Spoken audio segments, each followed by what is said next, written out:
దేవుని వాగ్దానం. ఈ ఉదయకాలం ఈ వాగ్దానం మీకోసం ఎలా ఉన్నారు? బాగున్నారా? పొద్దున్న లేచారా?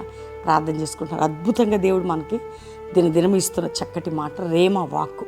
ధైర్యం తెచ్చుకొని ప్రభు తట్టు చూడండి. ఇంకా మీ ఆత్మీయ జీవితాల్లో విడుదల పొందుటకు ప్రభు ఇస్తున్న వాగ్దానాన్ని, వాక్యాన్ని చదవండి, వినండి. రక్షణ లేని బిడ్డలు యేసు రక్షకుడు ప్రాణం పెట్టిన యేసుకు మీ హృదయాన్ని ఇవ్వండి. ఈరోజు ఒకటే ఒక మాట నేను చదువుతున్నాను. మరి జెఫన్యా గ్రంథం 3వ అధ్యాయం 15వ వచనం. తాను మీకు విధించిన శిక్షను కొట్టివేసి ఉన్నాడు, మీ శత్రువుని ఆయన వెళ్ళగొట్టి ఉన్నాడు. మీ శత్రువులను వెళ్ళగొట్టాడట. మీ శిక్షను కొట్టివేసి శత్రువుని వెళ్ళగొట్టాడు. అర్థమైతే ధైర్యం తెచ్చుకో. నీ శత్రువు నీ మధ్య నుండి వెళ్ళగొట్టేదను, నీ శత్రువు నీ మధ్య నుండి వెళ్ళగొట్టేదను వాగ్దానం. ధైర్యంగా ఉండు. వాక్యం ఎత్తిపెట్టి ప్రార్థన చేయి. ఇంకా దేవుని దగ్గరగా, దేవుని సమీపంగా ఉండు. ఇంకా దేవుని బ్లెస్సింగ్ ఒకవేళ పొందక ఎక్కడైనా దేవుని దూరం అయితే క్షమించమని ప్రార్థన చేసుకుందాం.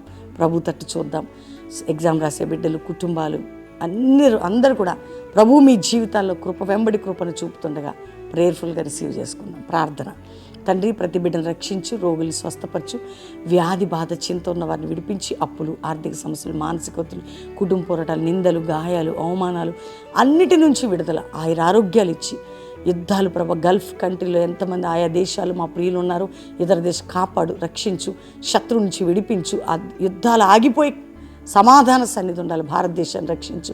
క్రైస్తవ సమాజంలో ఐక్యత, సంఘాల్లో ఐక్యత, సేవకులు అభిషేకించబడి అపోస్తుల మినిస్ట్రీ రైజ్ కావాలి. ఆత్మల పంటగా మందిరాలు మార్చబడాలి. ప్రతి కుటుంబాన్ని మీరు దీవించండి నాయన. ఈరోజు మ్యారేజ్ డే, బర్త్డే బిడ్డలు బ్లెస్ చేస్తూ నేను ఏ వేదన వారికి ఉందో, ఒకవేళ కోర్టు కేసు కొట్టివేయబడాలి, అక్రమ అన్యాయం కేసులు కొట్టివేయబడాలి, అప్పుల బాధ నుంచి విడుదల పొందాలి, గర్భం లేని గర్భాలు తెరవబడాలి, సమస్యల నుండి విడుదల పొందాలి. 10th, ఇంటర్, డిగ్రీ రకరకాల ఎగ్జామ్ రాసే బిడ్డలకు మీరు తోడేయండి, విజయం దయచేయమని యేసు నామములో అడుగుచున్నాం తండ్రి, ఆమేన్.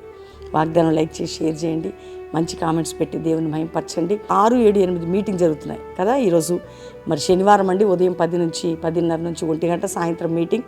అంతేకాక ఆదివారం బెల్లంపల్లిలో 2 ఆరాధనలు, 7 నుంచి 9 ఆరాధనలో ప్రభు సంస్కార ఆరాధన, ఆయిల్ నైటింగ్ సర్వీస్. అదేవిధంగా శనివారం స్వస్థత సభ Calvary promise and Hyderabad Hayat Nagar దగ్గర మన యొక్క మందిరంలో ఉంటుంది. అంతేకాక ఆదివారం 3 ఆరాధనలు. కాబట్టి ప్రార్థించండి, పాలు పొందండి. దేవుడు మిమ్మల్ని దీవించును గాక. Praise lord.